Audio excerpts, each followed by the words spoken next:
Assalamualaikum warahmatullahi wabarakatuh. Nama saya Anissa Novitasari dari kelas 12 MIPA 2. Di sini saya akan menerangkan materi kelas 10 bab 1, yaitu mengenai nilai-nilai Pancasila dalam kerangka praktik. Yang pertama, ada sistem pembagian kekuasaan di Republik Indonesia. Menurut John Locke, kekuasaan dapat diartikan sebagai kemampuan seseorang dalam mempengaruhi orang lain untuk melakukan tindakan-tindakan yang dikehendaki atau diperintahkannya.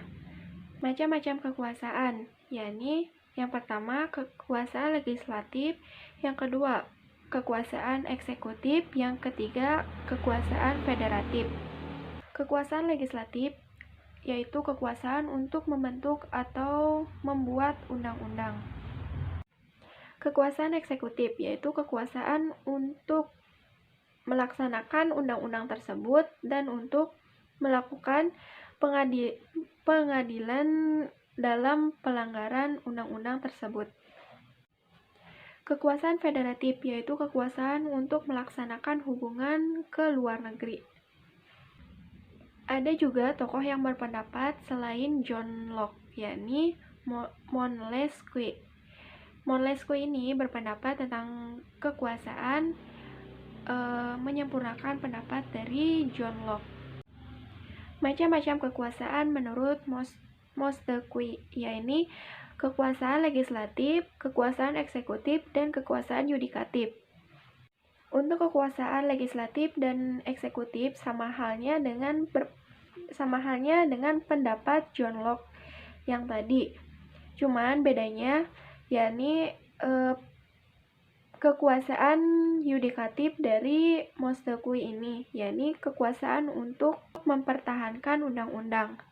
Teori Montesquieu ini dinamakan trias politika.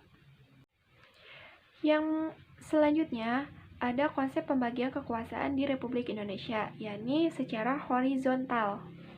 Pembagian kekuasaan secara horizontal yaitu pembagian kekuasaan menurut fungsi lembaga-lembaga. Selain pembagian kekuasaan secara horizontal, ada juga pembagian secara vertikal. Pembagian kekuasaan secara vertikal yaitu pembagian kekuasaan secara tingkatnya, yaitu tingkatan dalam pemerintah, kabupaten, ataupun kota. Kemudian ada nilai-nilai Pancasila dalam penyelenggaraan pemerintahan. Yang pertama, nilai ketuhanan yang Maha Esa, dan yang kedua, nilai kemanusiaan yang adil dan beradab. Mungkin itu saja yang dapat saya jelaskan. Mohon maaf bila ada kesalahan. Halo, Assalamualaikum warahmatullahi wabarakatuh. Saya Adin Juliansyah dari kelas 12 MIPA 2. Mari kita bahas rangkuman dari bab 2. Yang pertama, wilayah negara Indonesia diatur dalam pasal 25A Undang-Undang Dasar Negara Republik Indonesia tahun 1945. Yang mana Indonesia merupakan sebuah negara berkepulauan yang bercirikan Nusantara. Yang kedua, warga negara Indonesia diatur oleh pasal 26 Undang-Undang Dasar Negara Republik Indonesia 1945. Warga negara Indonesia ini terdiri dari warga negara Indonesia WNI dan warga negara asing WNA.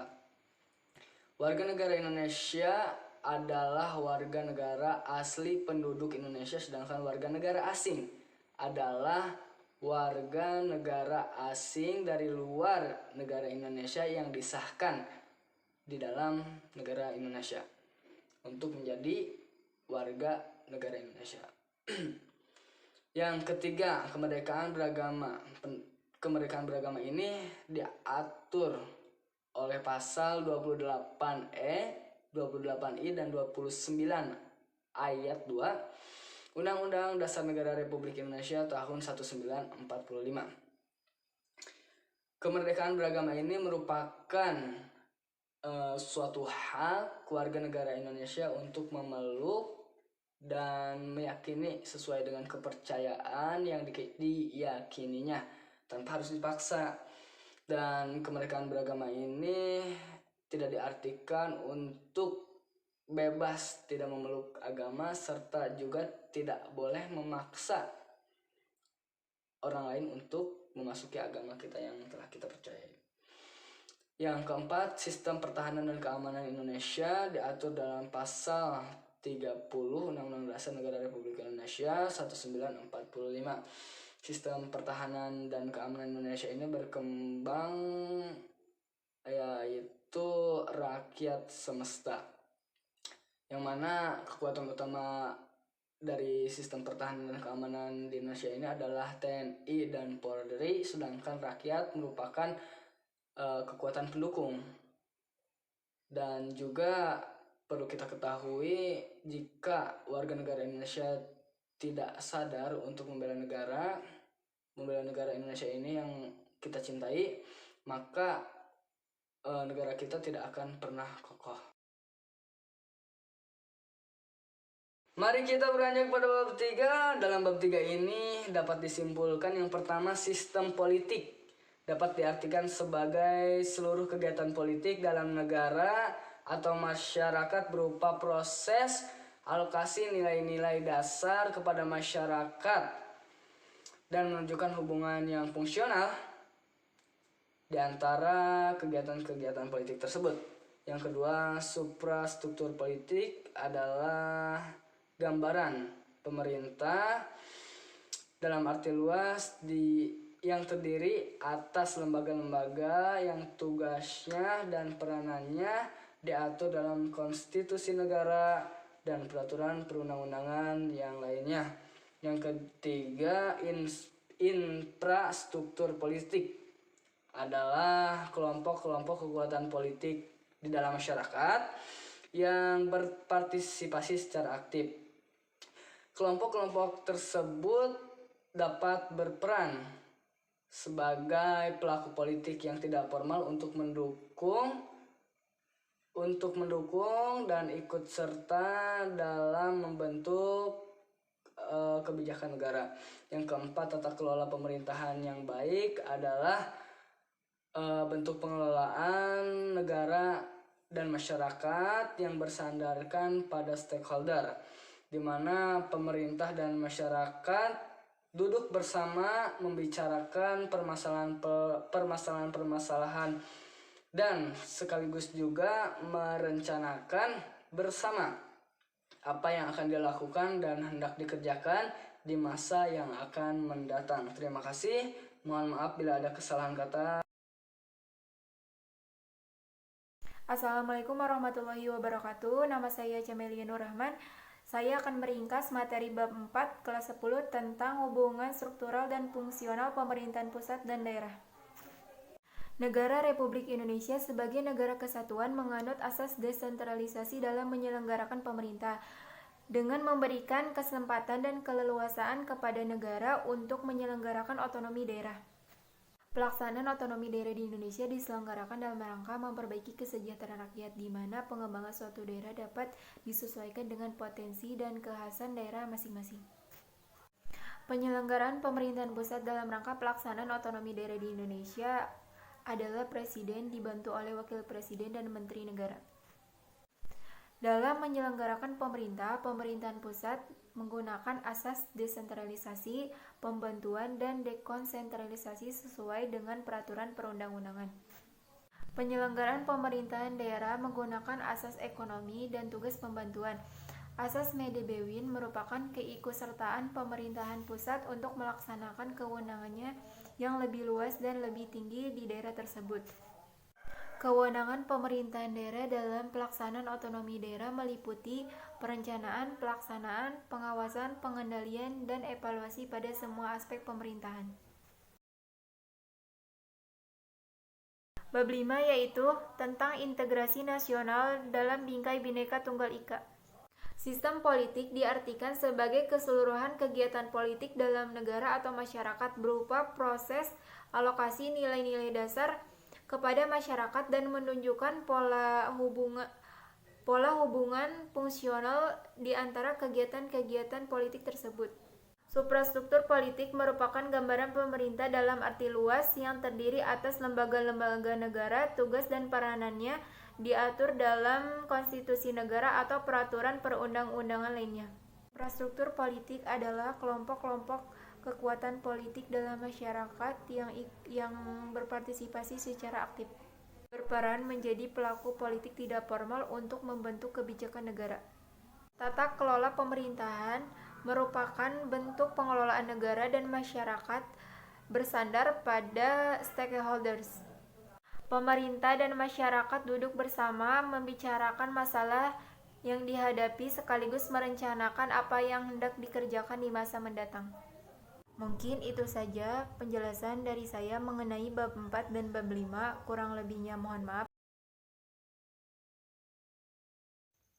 Assalamualaikum warahmatullahi wabarakatuh. Perkenalkan, nama saya Emilia Azmiati dari kelas 12 MIPA 2. Di sini saya akan menjelaskan materi kelas 10 yaitu bab 6 dan bab 7. Yang pertama bab 6, ancaman terhadap negara dalam bingkai Bhinneka Tunggal Ika. Kata kunci yang harus kalian pahami dalam mempelajari materi bab ini adalah integrasi nasional, strategi nasional, ancaman, hambatan, tantangan, dan gangguan. Posisi silang negara Indonesia tidak hanya meliputi aspek kewilayahan saja, melainkan juga meliputi aspek-aspek kehidupan sosial. Posisi silang Indonesia sebagaimana diuraikan di atas merupakan sebuah potensi sekaligus ancaman bagi integrasi nasional bangsa Indonesia. Dikatakan sebuah potensi karena akan memberikan dampak positif bagi kemajuan bangsa Indonesia, serta akan memperkokoh keberadaan bangsa Indonesia sebagai negara yang tidak dapat disepelekan perannya dalam menunjang kemajuan serta terciptanya perdamaian dunia. Akan tetapi, posisi silang ini juga menjadikan Indonesia sebagai negara yang tidak terbebas dari ancaman yang dapat memecah belah bangsa.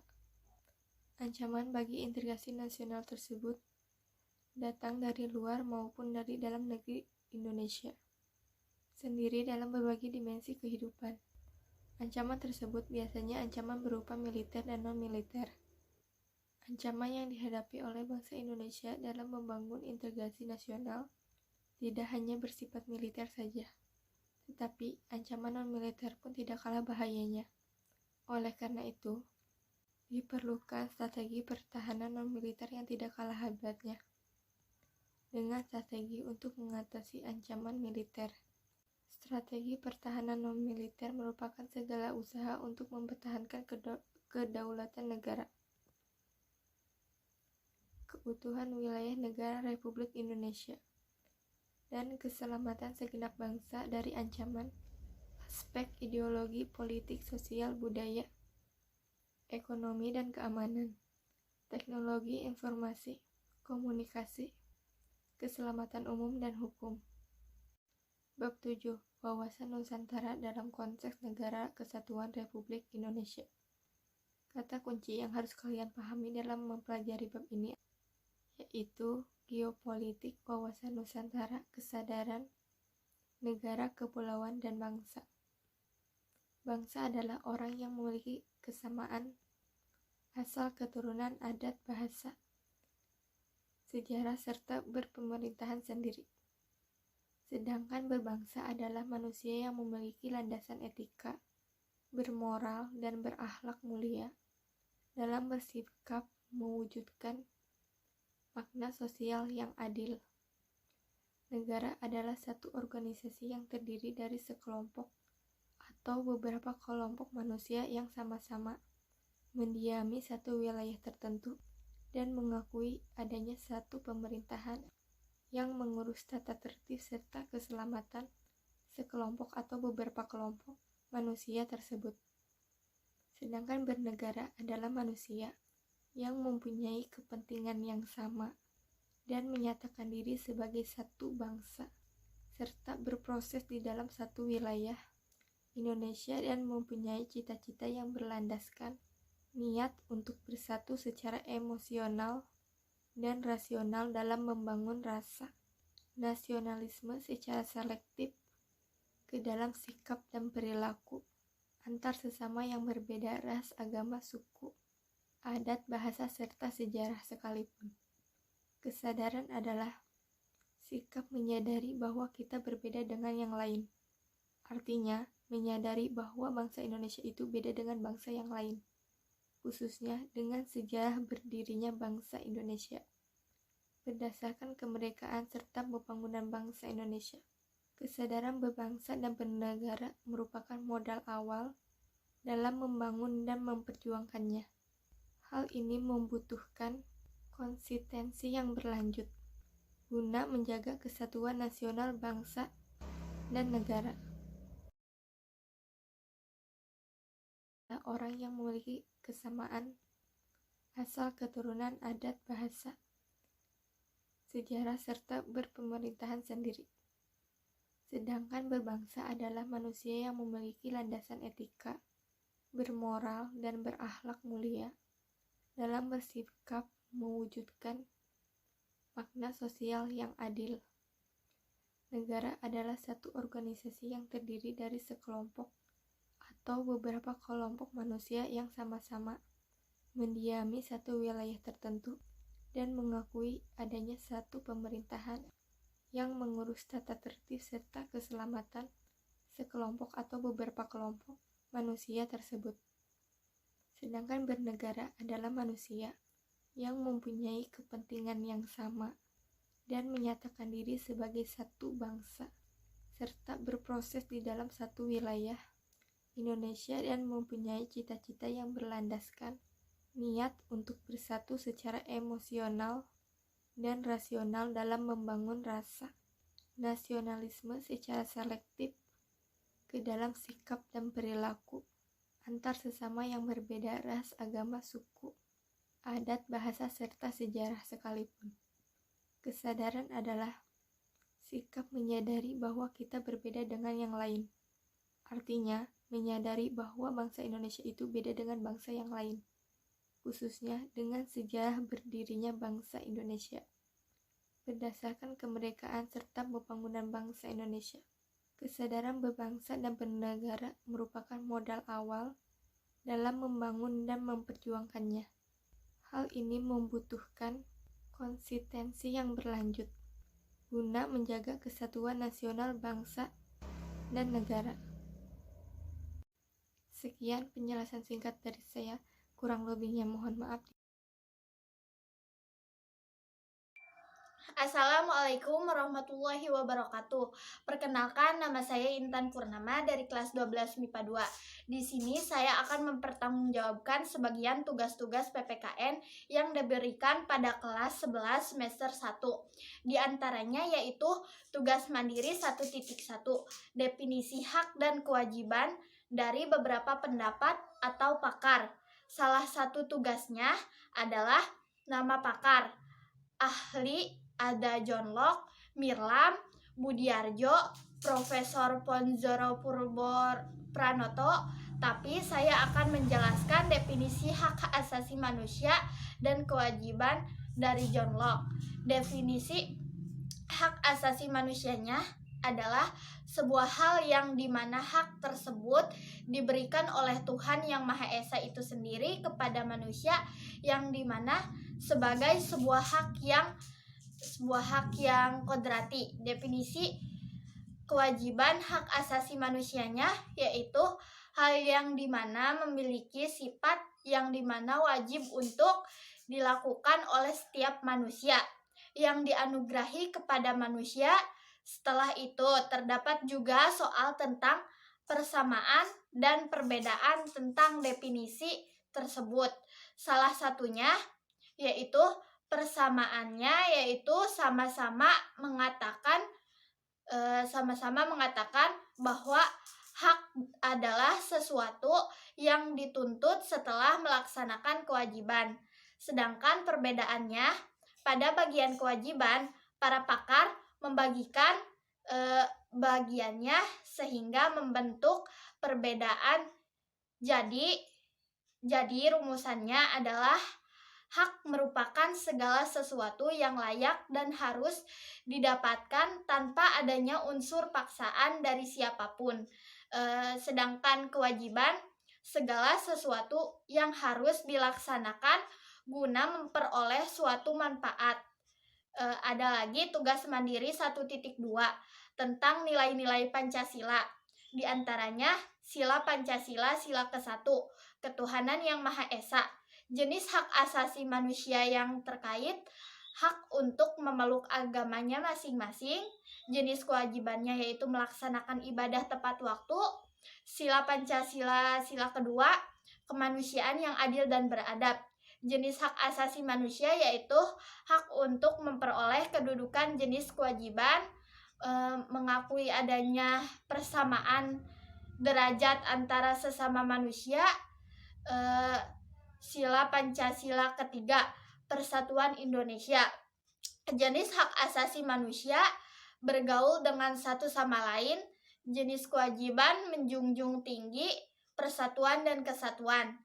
Sila Pancasila keempat, kerakyatan yang dipimpin oleh hikmat kebijaksanaan dalam permusyawaratan dan perwakilan, yaitu jenis hak asasi manusia, hak untuk ikut bermusyawarah. Jenis kewajibannya yaitu wajib memberikan ruang bagi orang untuk berpendapat. Sila Pancasila kelima, keadilan sosial bagi seluruh rakyat Indonesia. Jenis hak asasi manusianya adalah hak untuk diperlakukan adil. Jenis kewajiban yaitu wajib berlaku adil terhadap orang lain. Ada juga tugas kelompok 1.1. Hak dan kewajiban asasi manusia juga diatur dalam Undang-Undang Republik Indonesia tahun 1999 nomor 39 tentang hak asasi manusia.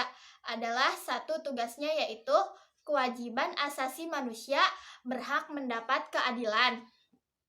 Sedangkan hak asasi manusia adalah wajib hidup dalam masyarakat serta bagian dari bangsa dan negara. Tugas keduanya yaitu siapa yang harus bertanggung jawab untuk mencegah terjadinya pelanggaran hak asasi manusia, yaitu pemerintah. Apa solusi untuk mencegah pelanggaran hak asasi manusia? Yaitu adanya pendidikan karakter, menghargai perbedaan yang ada dan bersifat toleransi, dan sadar akan hukum, dan menaati peraturan yang berlaku. Ada juga tugas kelompok 1.2, yaitu contoh perilaku yang menunjukkan penghormatan terhadap hak asasi manusia di dalam lingkungan, diantaranya di dalam lingkungan keluarga. Contoh perilakunya yaitu mematuhi nasihat dan perintah orang tua. Di dalam lingkungan sekolah, contoh perilakunya yaitu menaati tata tertib yang ada di sekolah tersebut dan di lingkungan masyarakat. Contoh perilakunya yaitu tidak menyinggung perasaan tetangga. Di dalam lingkungan berbangsa dan bernegara, yaitu mematuhi peraturan yang ada dalam pemerintahan. Mungkin cukup sekian yang dapat saya sampaikan dari sebagian tugas-tugas kelas 11 semester 1. Kurang lebihnya mohon dimaafkan. Assalamualaikum warahmatullahi wabarakatuh. Saya Melidia Namelia dari kelas 12 MIPA 2. Faktor yang menyebabkan timbulnya pelanggaran HAM. A. Faktor internal. 1. Sifat egois. Sifat ini hanya mementingkan dirinya sendiri. Yang kedua, sikap individualis. Tidak senang melakukan sosialisasi. Yang ketiga, kondisi psikologis pelaku. Dalam kondisi ini pelaku dalam keadaan gila. Yang keempat, intoleransi. Sifat ini mendorong seseorang untuk bertindak yang berlebihan. Yang kelima, tidak adanya empati, tidak merasa sedikit pun bersalah. B. Faktor eksternal. 1. Ketidaktegasan hukum dan aparatnya. Para aparat tidak ada tindakan tegas. Yang kedua, struktur politik dan sosial. Tata kelola pemerintahan yang terkesan abai dan lalai. Yang ketiga, kesenjangan ekonomi. Terdapat jarak antara si kaya dan si miskin. Yang keempat, kurangnya sosialisasi. Pelaku pelanggaran HAM tidak tahu dan tidak mengerti sama sekali tentang HAM. Yang kelima, penyalahgunaan teknologi. Menggunakan komputerisasi melahirkan munculnya kejahatan. Kasus-kasus pelanggaran HAM. 1.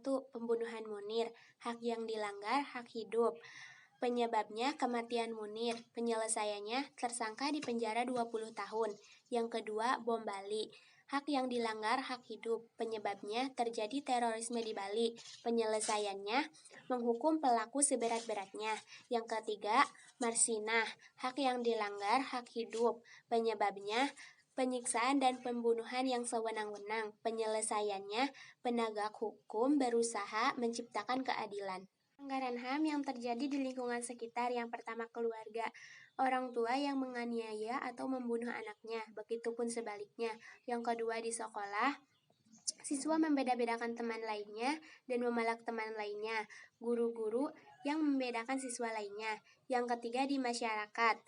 Merusak fasilitas umum dan berbuat main hakim sendiri. 25 kasus perilaku hakim. Kasus korupsi pertama KPK, kasus Antasari Azhar, kasus Susno Duaji, kasus rekening gendut gayus, skandal SKK Migas, kasus anak SR, kemenangan Prita, gugat Ceban dan Seceng Advokat, Kong Kaling Kong Cece Kaligis, kasus mantan ketua MK, latah Sarpin Efek, latah penistaan agama oleh Ahok, pelanggaran UU ITE,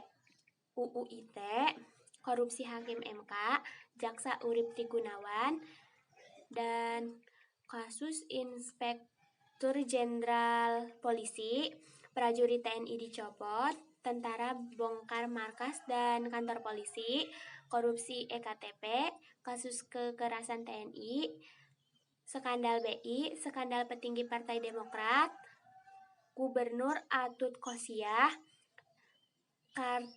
kartel SMS KPPU, pesan mesum Rizik.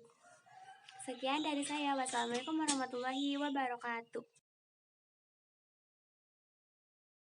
Assalamualaikum warahmatullahi wabarakatuh. Perkenalkan, nama saya Nenden Agustiani dari kelas 12 MIPA 2. Di sini saya akan menjelaskan tugas PPKN kelas 11 semester 1, yaitu ditugaskan untuk menulis 35 soal. Pemberontakan yang menyebabkan pembantaian pada kumpulan manusia yang termasuk jenis pembebasan HAM yaitu berat.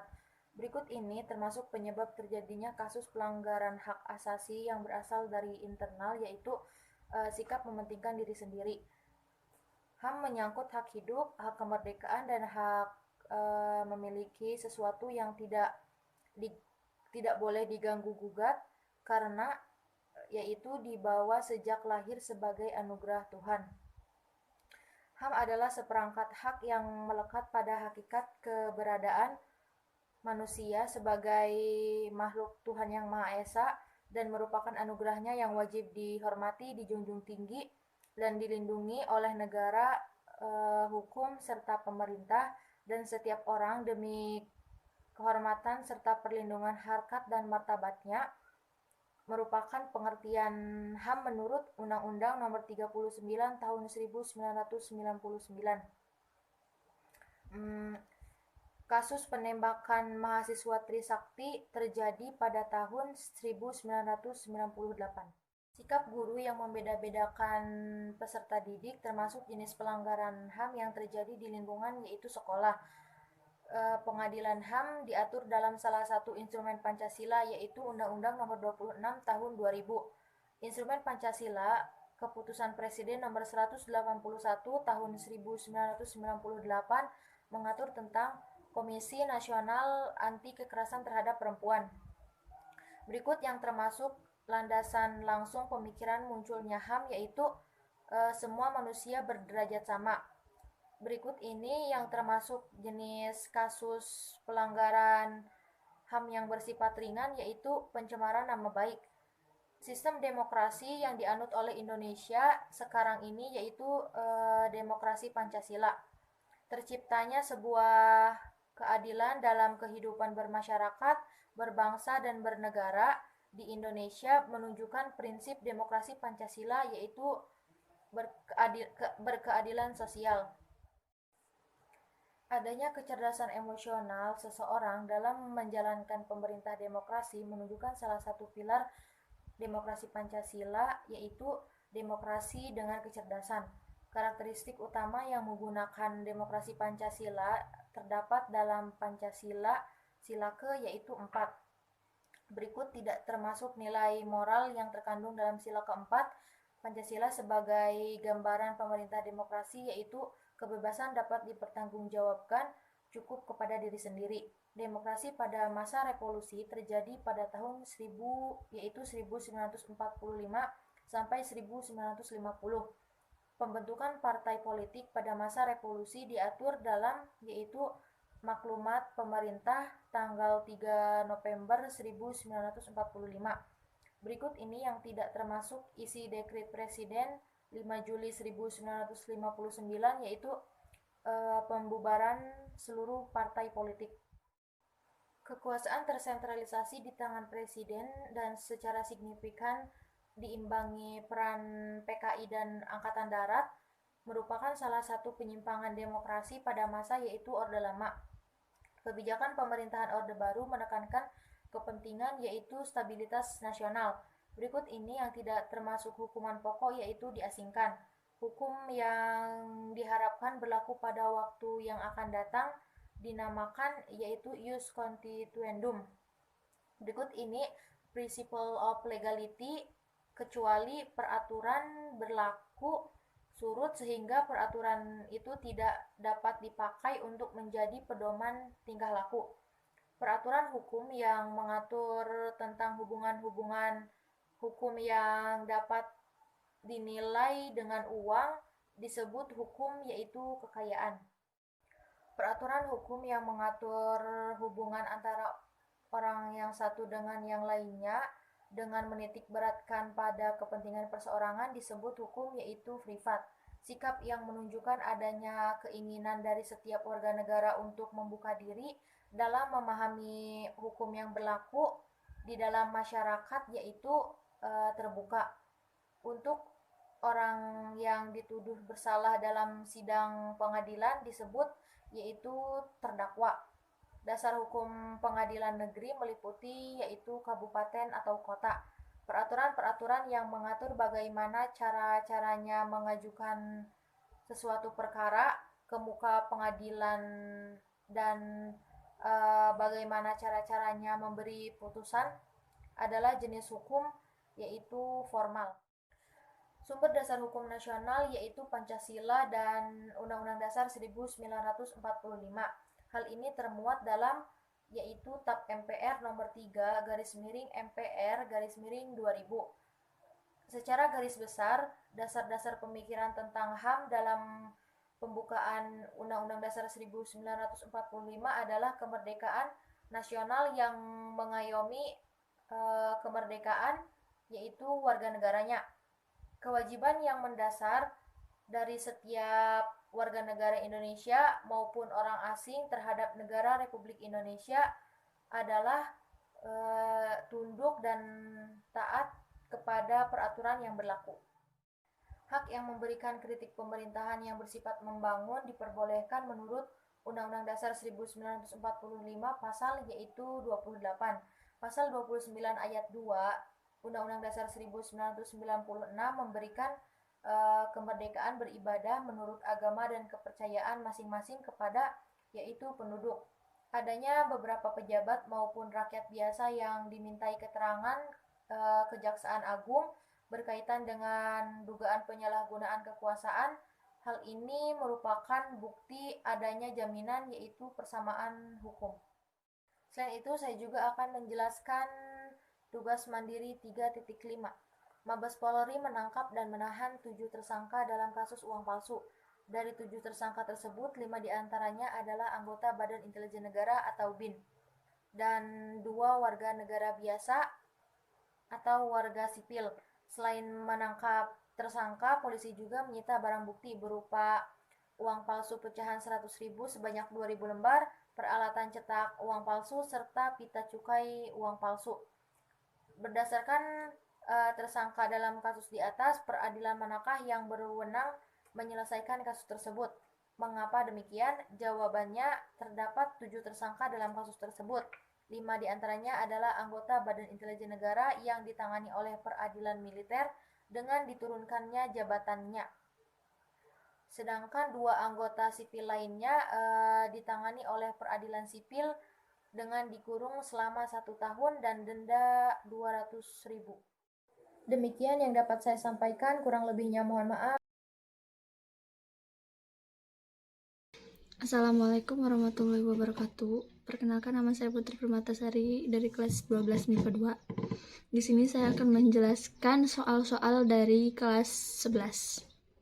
Selamat mendengarkan. Untuk nomor 1, melaksanakan upacara bendera dengan khidmat. Jawaban,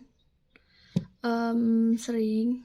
Alasan karena untuk mengungkapkan rasa hormat kepada petugas dan pembina dan menghargai jasa pahlawan. 2. Menghormati orang lain yang sedang beribadah. Jawaban, selalu.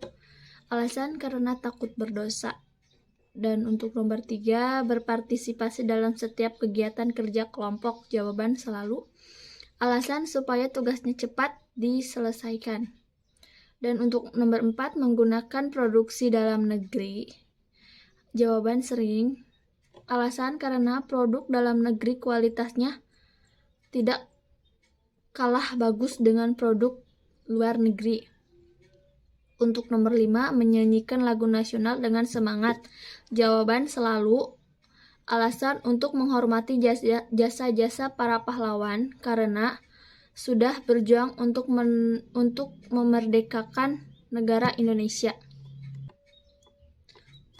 Untuk bagian nomor 6, menghormati teman yang berbeda suku, agama, ras, budaya, dan gender.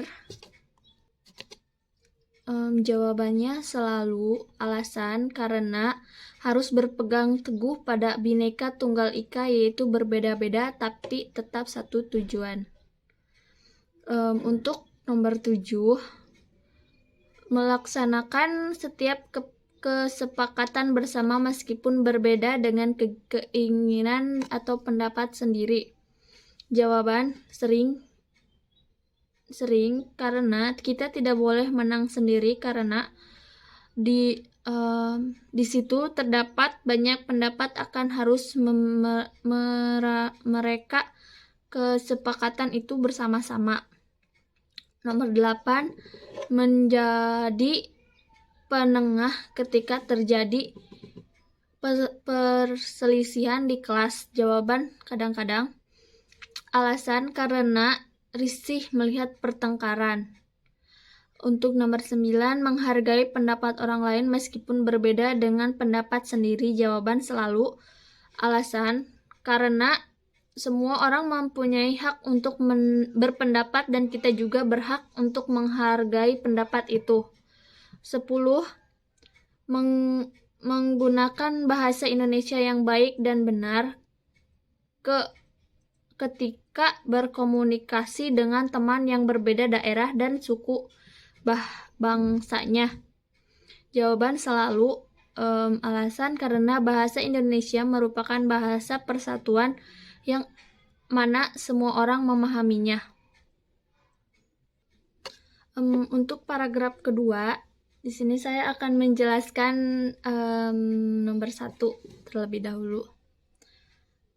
Tahukah kamu siapa yang menjahit bendera merah putih? Jawabannya, Fatmawati Soekarno. Bagaimana tanggapan Anda terhadap tokoh wanita yang menjahit bendera merah putih tersebut? Jawabannya, salah satu sosok wanita yang sangat berjasa bagi Indonesia. Beliau telah menunjukkan contoh nilai nasionalisme dan patriotisme melalui tindakannya dalam menjahit bendera merah putih. Tanpa peran serta beliau mungkin saja bangsa kita tidak akan memiliki simbol negara. 2. Tuliskan tokoh-tokoh serta peran mereka sehingga negara Indonesia memiliki lambang negara. Jawaban, 1. Soekarno sebagai presiden pertama membacakan proklamasi dan menandatangani proklamasi. 2. Sultan Hamid II, perancang lambang Garuda Pancasila. 3. Muhammad Hatta menandatangani proklamasi. 4. Laksamana Maeda menyediakan tempat untuk membuat proklamasi. 5. Sayuti Malik, orang yang mengubah proklamasi dari tulisan menjadi ketikan. 6. Ahmad Subarjo membuat konsep teks proklamasi. 7. Sukarni, orang yang mengusulkan untuk menandatangani proklamasi. 8. Fatmawati, orang yang menjahit bendera merah putih. Nomor 3. Bagaimana sejarah lahirnya Pancasila? Diawali dari terbentuknya BPUPKI pada sidang BPUPKI 1 Juni 1945, Ir. Soekarno menyampaikan gagasan dasar negaranya dan memperkenalkan istilah Pancasila. Hasil ulasan kemudian dikaji oleh Panitia 9 tanggal 22 Juni 1945. Panitia 9 berhasil merumuskan dasar negara yang dikenal dengan Piagam Jakarta pada tanggal 18 Agustus 1945. PPKI mengesahkan UUD 45 termasuk Pancasila yang termaktub di dalam pembukaan UUD 1945. Lahirnya Pancasila telah melewati proses sejarah yang sangat panjang, dimulai dari sidang BPUPKI hingga pengesahan oleh PPKI. 4. Bagaimana tanggapanmu terhadap perjuangan Pak Namang menjadi guru? Perjuangan yang ia berikan sangatlah berarti bagi seluruh siswa yang ia ajar, walaupun banyak hambatan dan rintangan yang dilaluinya karena harus menyeberang laut menggunakan sampan. 5. Menurutmu butir Pancasila mana yang dimaknai oleh Pak Namang sebagai guru? Butir Pancasila ketiga dan kelima, persatuan Indonesia dan keadilan sosial bagi seluruh rakyat Indonesia. Karena Pak Namung sanggup dan rela berkorban untuk kepentingan negara dan bangsa, juga melakukan kegiatan dalam rangka mewujudkan kemajuan yang merata dan berkeadilan sosial. Berikan 4 contoh sikap yang mencerminkan makna persatuan dari kesatuan dan kesatuan. 1. Meningkatkan semangat kekeluargaan dalam masyarakat. 2. Menghormati sesama tanpa memandang sara dan toleran pada orang lain. 3. Bertutur kata sopan dan bersikap ramah agar tidak menyinggung perasaan orang lain. 4. Tidak memelihara sikap individualisme dan egoisme. Bagaimana bentuk jaminan keadilan dalam memperkukuh persatuan dan kesatuan? Jawaban: pemerataan kesejahteraan hidup rakyat, mengembangkan rasa keadilan di bidang hukum sesuai dengan pasal 27 ayat 1 UUD 1945. Segala warga negara bersama kedudukannya di dalam hukum dan pemerintahan dan wajib menjunjung hukum dan pemerintahan itu dengan tidak ada kecualinya. 3.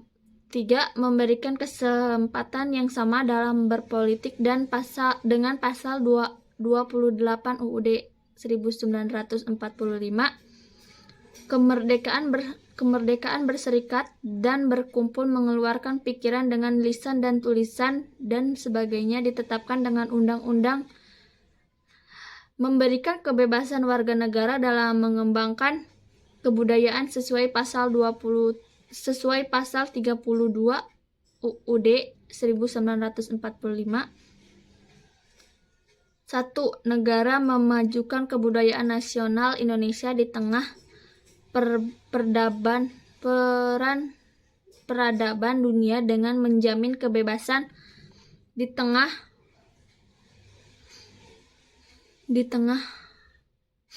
di tengah menjamin kebebasan masyarakat dalam memelihara dan mengembangkan nilai-nilai budayanya.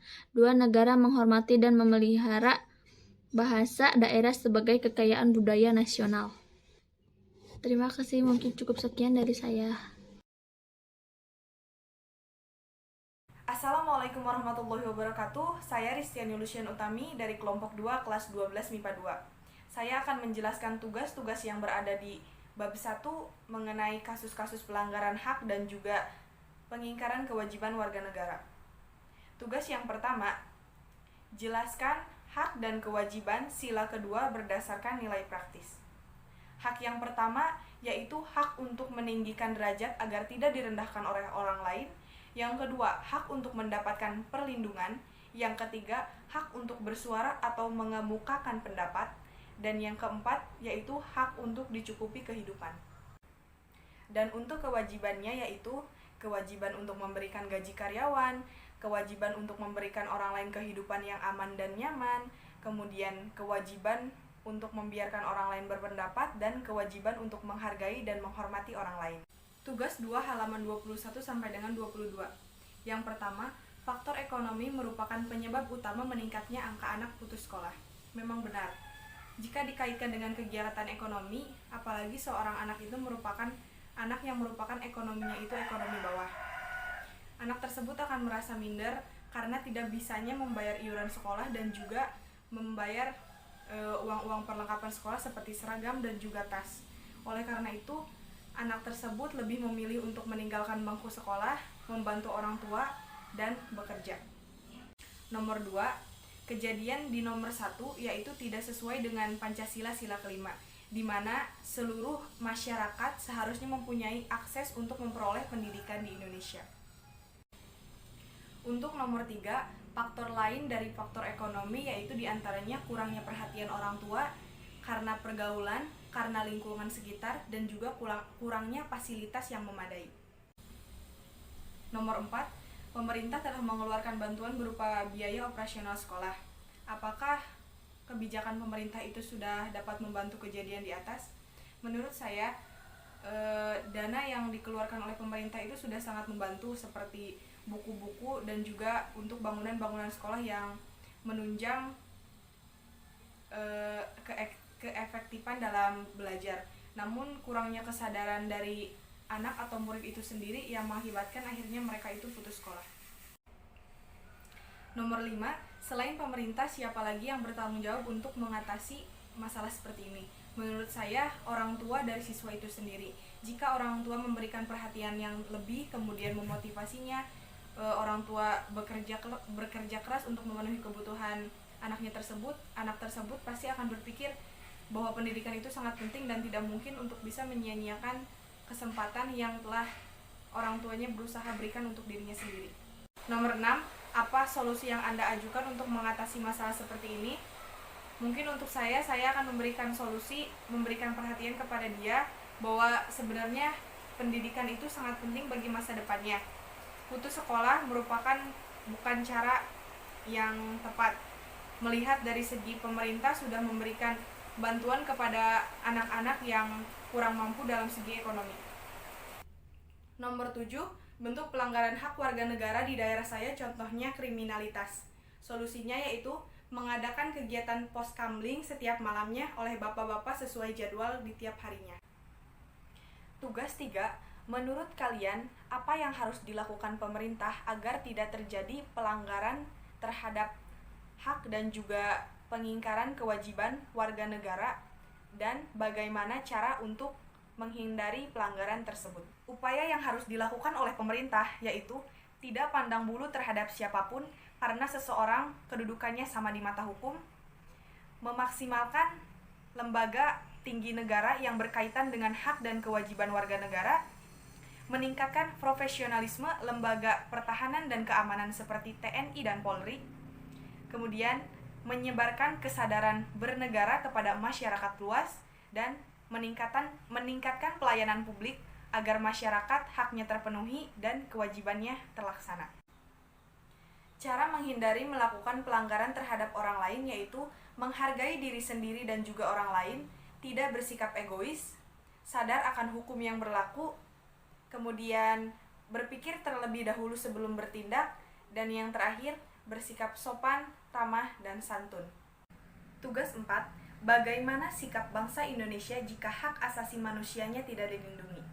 Pertama, masyarakat akan berbuat semena-mena terhadap hak asasi manusia orang lain. 2. Akan terjadinya penyelewengan karena tidak adanya hukum yang tertulis. 3. Negara akan dikatakan sebagai negara yang lemah karena tidak bisa menjaga dan menjamin hak warga negaranya, sehingga akan timbulnya perpecahan, kekacauan di negara kita. Saya Sukron Junaidi. Di sini saya akan menjelaskan tugas yang ada pada materi pendidikan Pancasila dan Kewarganegaraan kelas 12 bab 2. Pertama, tugasnya yaitu mempelajari dan memahami materi bab 2. Oleh karenanya, saya akan menjelaskan sedikit mengenai materi bab 2. Perlindungan hukum merupakan upaya pemberian perlindungan kepada subjek hukum melalui penetapan suatu peraturan tertulis ataupun suatu peraturan yang tidak tertulis sehingga subjek hukum tersebut merasakan keadilan, ketentraman, kepastian, dan sebagainya. Perlindungan hukum tidak akan terwujud apabila tidak disertai dengan penegakan hukum. Ada beberapa lembaga yang berperan dalam perlindungan dan penegakan hukum di Indonesia, di antaranya kepolisian, kejaksaan, lembaga peradilan, advokat, dan KPK. Pelanggaran hukum yang terjadi umumnya disebabkan oleh ketidakpatuhan terhadap peraturan yang berlaku. Wujud dari partisipasi masyarakat yaitu salah satunya dengan patuh terhadap hukum yang berlaku. Kedua, tugasnya yaitu menyebutkan hak dan kewajiban berdasarkan nilai-nilai Pancasila dan menyebutkan nama-nama presiden dan masa jabatannya. Hak dan kewajiban berdasarkan nilai dasar Pancasila. Sila pertama, mempunyai hak yaitu memeluk agama sesuai dengan kepercayaannya masing-masing dan berkewajiban tidak memaksakan suatu agama kepada orang lain. Sila kedua, menempatkan hak setiap warga negara pada kedudukan yang sama di mata hukum dan berkewajiban tidak melanggar hak orang lain. Sila ketiga, yaitu mempunyai hak mendapat persatuan dan berkewajiban untuk ikut serta bela negara. Sila keempat, mempunyai hak untuk berpendapat dan berkewajiban untuk tidak memaksakan kehendak kepada orang lain. Dan sila kelima, yaitu memperoleh hak keadilan dan berkewajiban untuk menanamkan sikap gotong royong pada lingkungan sekitar. Nama-nama Presiden Republik Indonesia beserta masa jabatannya.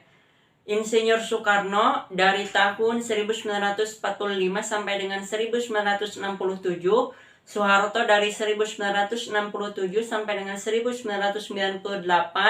Baharudin Yusuf Habibie dari tahun 1998 sampai dengan 1999,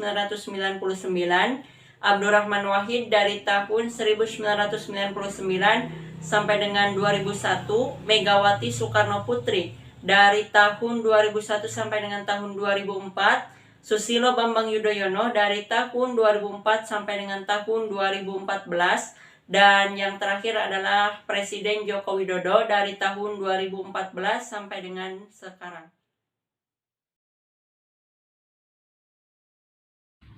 Assalamualaikum, nama saya Wandi Sarirudin dari 12 MIPA 2. Saya akan menjelaskan sedikit materi bab 3 kelas 12, yaitu tentang pengaruh kemajuan iptek terhadap NKRI.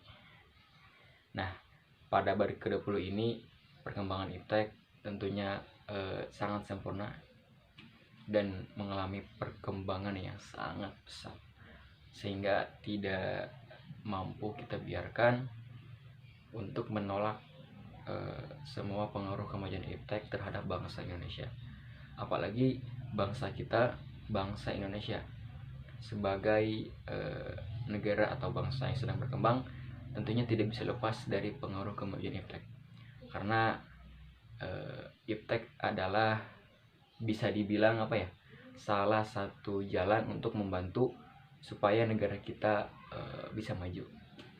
Nah, dalam hal ini tentunya pemerintah Indonesia ada 3 opsi untuk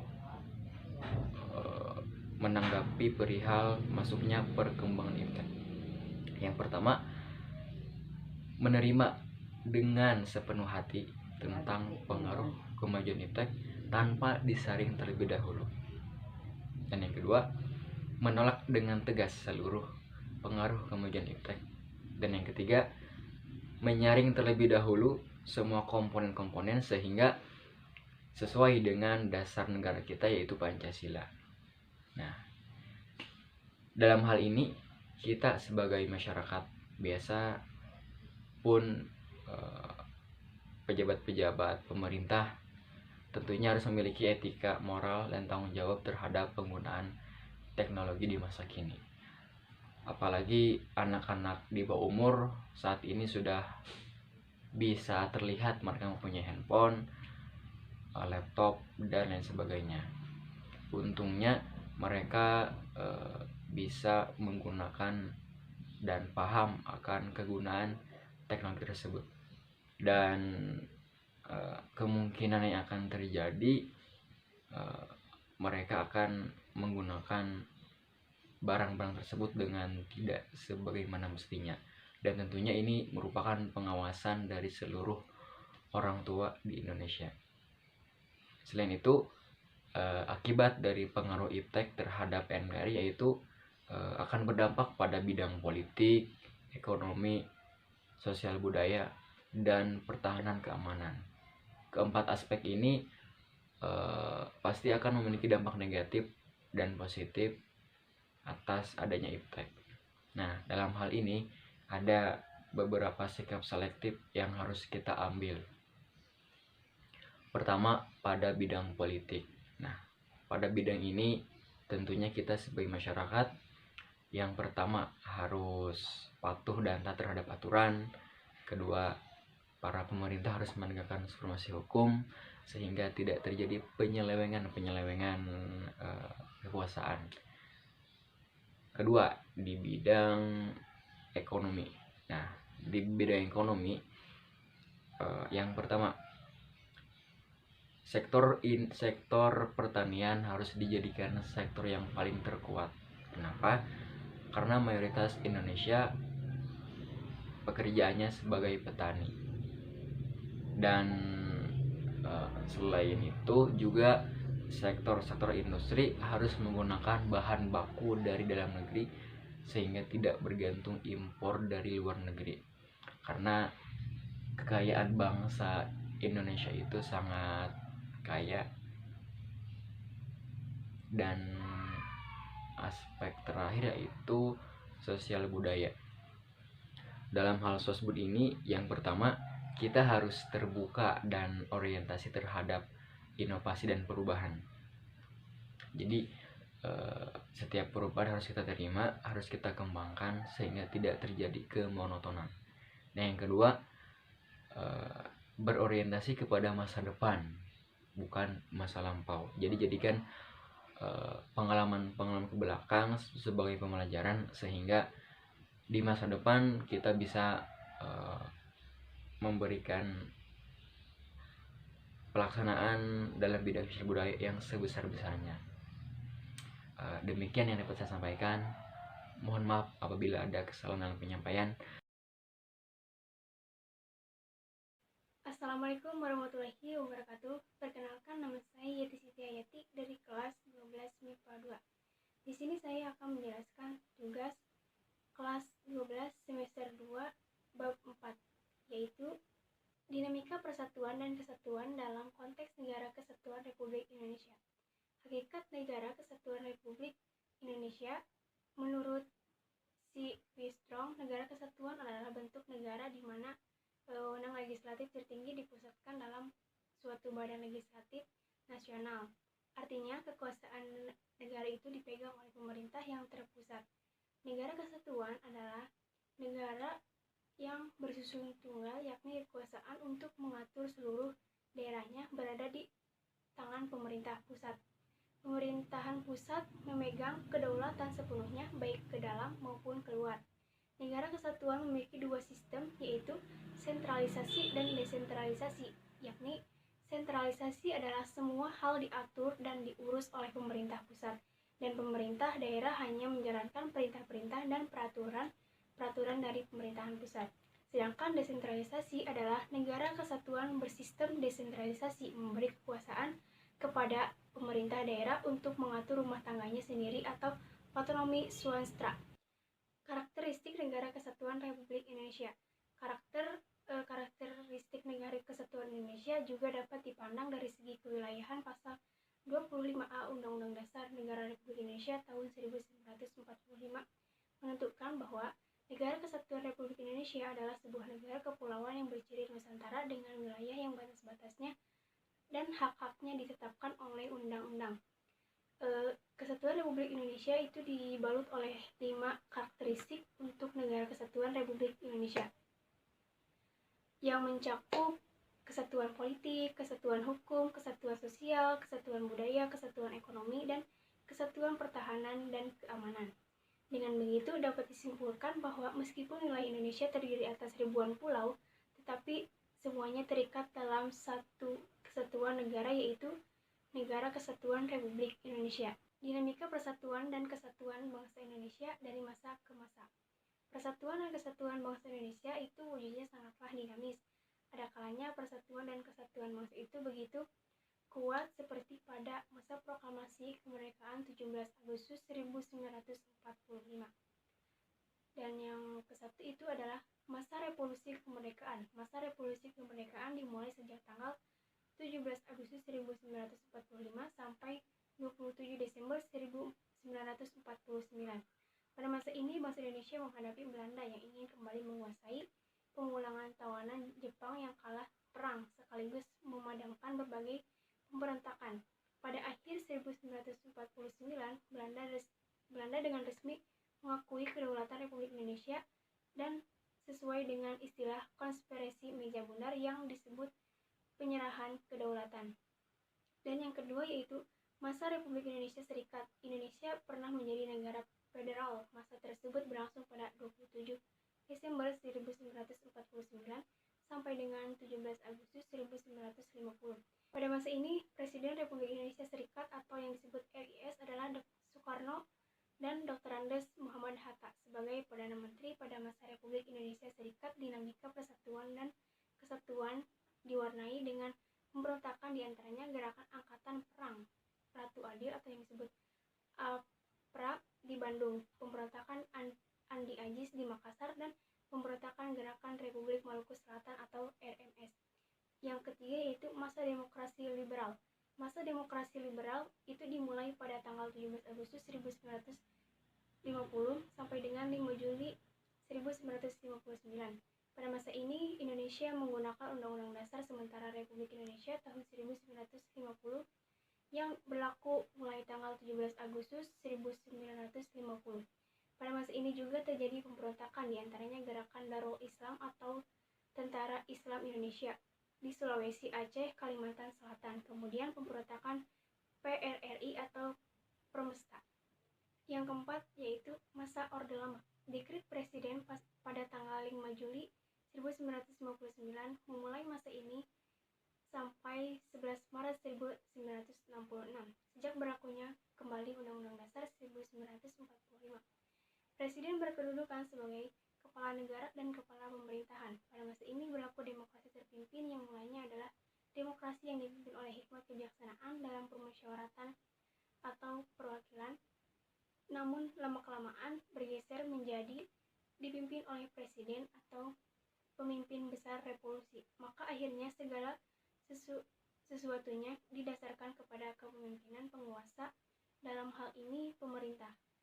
Dan yang kelima yaitu masa Orde Baru. Masa Orde Baru dimulai pada tanggal 11 Maret 1966 sampai dengan 21 Mei 1998. Orde Baru merupakan sebutan untuk pemerintahan presidensial dengan Soeharto yang presidennya. Presiden Soekarno jatuh pada tahun 1996.